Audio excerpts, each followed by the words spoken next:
Bismillahirrahmanirrahim. Assalamualaikum warahmatullahi wabarakatuh. Alhamdulillah wassalatu wassalamu ala Rasulillah wa ala alihi wa ashabihi ajmain, amma ba'du. Ma'asyiral muslimin rahimakumullah. Abu Suja' rahimahullah beliau berkata, "Wa man waqi'a fi nahari Ramadhan 'aminan fil farji fa 'alaihi al-qada'u wal kaffarah."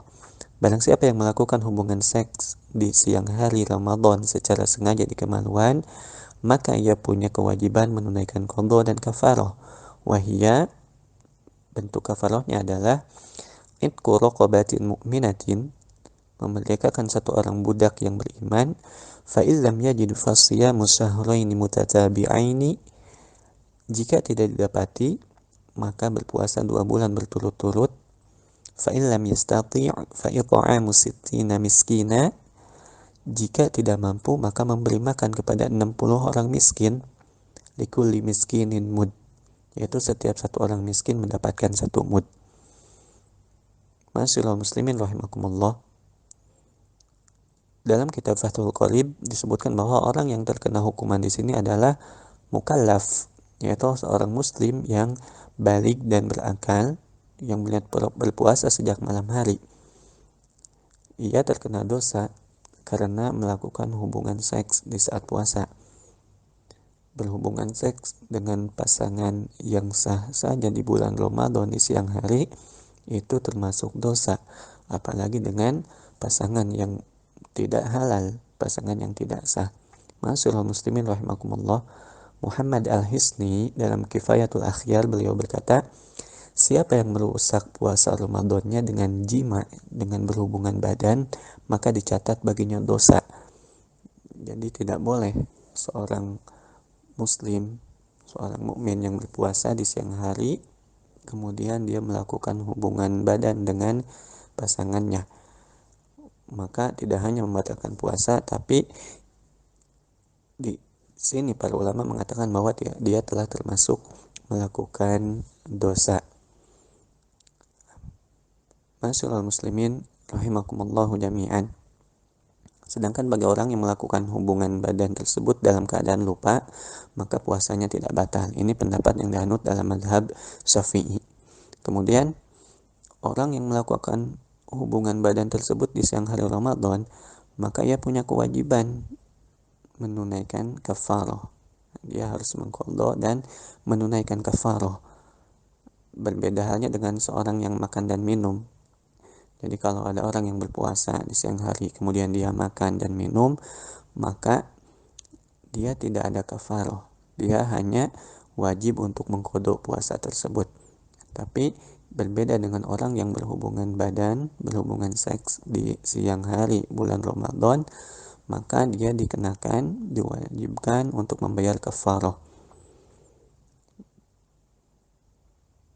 Kemudian bagi orang yang ada keringanan tidak puasa, bagaimana dengan orang yang mendapatkan rukhsah, mendapatkan keringanan untuk tidak berpuasa? Contoh, seorang musafir, kemudian dia mengambil rukhsah, mengambil keringanan untuk membatalkan puasanya, dia tidak berpuasa, kemudian dia berhubungan badan di siang hari tersebut dengan istrinya.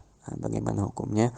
Maka bagi orang yang mengambil rukhsah, keringanan seperti seorang musafir, maka ia tidak mendapatkan dosa ketika ia niatkan untuk mengambil rukhsah tersebut dengan melakukan hubungan intim di siang hari. Demikian dijelaskan dalam Kifayatul Akhyar. Adapun dalil tentang hukuman bagi orang yang melakukan hubungan seks di siang hari bulan Ramadan saat puasa disebutkan dalam hadis Abu Hurairah. Disebutkan bahwa bainama nahnu julusun indan Nabi sallallahu alaihi wasallam, suatu hari kami pernah duduk-duduk di dekat Nabi Muhammad sallallahu alaihi wasallam. Idz ja'ahu rajulun, kemudian datanglah seorang laki-laki menghadap beliau. Faqal, dia pun berkata, ya Rasulullah, halaktu, wahai Rasulullah, celakalah aku. Maka Nabi pun beliau berkata, malaka, apa yang terjadi padamu? Kemudian laki-laki tadi menjawab, waqa'tu 'ala imra'ati wa ana sha'im. Aku telah menyetubuhi istri padahal aku sedang berpuasa. Kemudian Rasulullah Shallallahu Alaihi Wasallam beliau pun bertanya, hal tajidu raqabatan tu'tikuha? Apakah engkau memiliki seorang budak yang dapat engkau merdekakan? Maka laki-laki tadi menjawab, la, tidak. Qal, maka Nabi pun bertanya lagi, fahal tastati'u an tasuma syahraini mutatabi'ain? Maka apakah kamu mampu untuk berpuasa 2 bulan berturut-turut? Qala la, maka laki-laki tadi pun menjawab tidak, ya. Jangankan 2 bulan berturut-turut, ya. Ini di bulan Ramadan tersebut pun dia telah menyetubuhi istrinya, dia tidak mampu. Faqal, maka Nabi kembali bertanya, fahal tajidu it'ama sittina miskinan? Apakah engkau mampu memberi makan kepada 60 orang miskin? Qala la, maka dia pun menjawab tidak mampu. Qala famakatha an-nabiy sallallahu alaihi wasallam. Ya, kemudian Abu Hurairah beliau berkata, Nabi sallallahu alaihi wasallam kemudian diam. Ya, beliau diam, kemudian fabaina nahnu ala dhalik utiya an-nabiy sallallahu alaihi wasallam bi'araqin fiha tamr. Nah, disebutkan bahwa ketika Rasulullah Shallallahu Alaihi Wasallam diam, datanglah seseorang yang memberi hadiah 1 wadah kurma kepada Nabi Muhammad Shallallahu Alaihi Wasallam. Ya, kemudian Rasulullah Shallallahu Alaihi Wasallam beliau berkata, Aina sa'il? Di mana orang yang bertanya tadi? Aina sa'il? Faqala ana. Maka dia pun menjawab, saya. Maka Rasulullah Shallallahu Alaihi Wasallam beliau berkata, khudha fatasaddaq bihi. Kata Rasulullah Shallallahu Alaihi Wasallam, ambillah dan bersedekahlah dengannya, dengan kurma hadiah tadi. Ya. Maka laki-laki tadi dia mengatakan, a'ala afqara minni ya Rasulullah, fa wallahi ma baina labataiha yuridul harratain. Ya, disebutkan di dalam hadis, ahlu baitin afqaru min ahli baiti. Ya, maka kata laki-laki tadi, apakah aku akan berikan kepada orang yang lebih miskin dariku, wahai Rasulullah?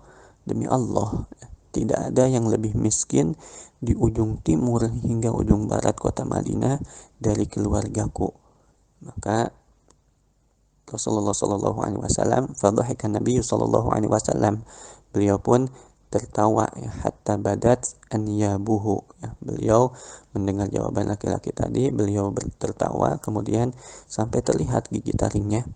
Kemudian beliau berkata, berilah makanan tersebut pada keluargamu. Ya, kata Rasulullah Shallallahu Alaihi Wasallam, at'imhu ahlaka. Ya, berilah makanan tersebut pada keluargamu. Ya. Maka menurut mayoritas ulama, jima bagi orang yang berpuasa di siang hari bulan Ramadan, ya, di waktu berpuasa dengan sengaja dan atas kehendak sendiri, bukan karena paksaan, mengakibatkan puasanya batal. Wajib menunaikan qadha ditambah dengan menunaikan kafarah. Terserah ketika dia bersetubuh keluar mani ataupun tidak, ya. Kemudian bagaimana dengan wanita yang diajak hubungan jima oleh pasangannya, ya, tanpa dipaksa, puasanya pun sama batal, ya, tanpa ada perselisihan di antara para ulama. Tapi yang nanti jadi perbedaan antara laki-laki dan perempuan, apakah keduanya sama-sama dikenai kafarah? Nah, di sini ada perbedaan pendapat, dan pendapat yang tepat adalah pendapat yang dipilih oleh ulama Syafi'iyah dan Imam Ahmad. Dalam salah satu pendapatnya bahwa wanita yang diajak bersetubuh di bulan Ramadan tidak punya kewajiban kafarah. Yang menanggung kafarah adalah suami. Alasannya dalam hadis tadi, Nabi Shallallahu Alaihi Wasallam tidak memerintahkan kepada wanita yang bersetubuh di siang hari untuk membayar kafarah sebagaimana suaminya.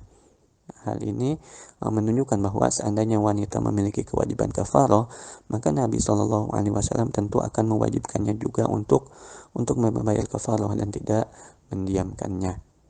Yaitu salah satu pendapat bahwa hanya laki-laki yang menanggung kafarah.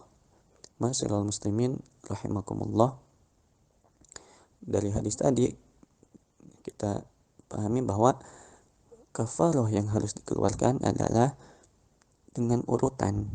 Urutannya apa? Yang pertama, membebaskan seorang budak mukmin yang bebas dari cacat.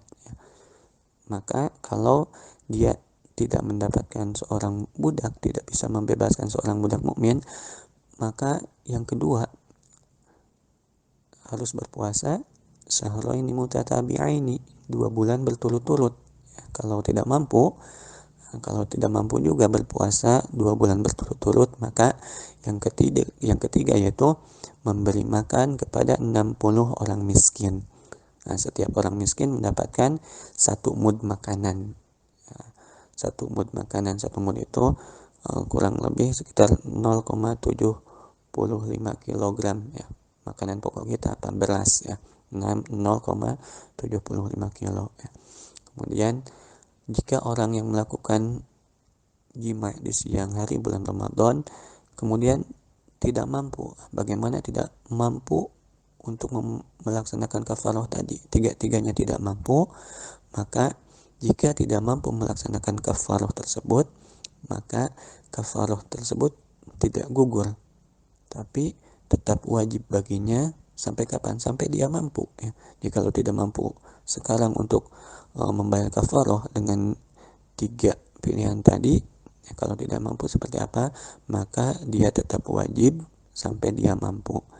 Hal ini dianalogikan dengan bentuk utang piutang dan hak-hak yang lain. Itu disebutkan dalam keterangan oleh Imam An-Nawawi dalam kitab Al-Minhaj Syarh Sahih Muslim. Mudah-mudahan bermanfaat. Wassallallahu ala nabiyyina Muhammad wa ala alihi wa ashabihi ajma'in. Assalamualaikum warahmatullahi wabarakatuh.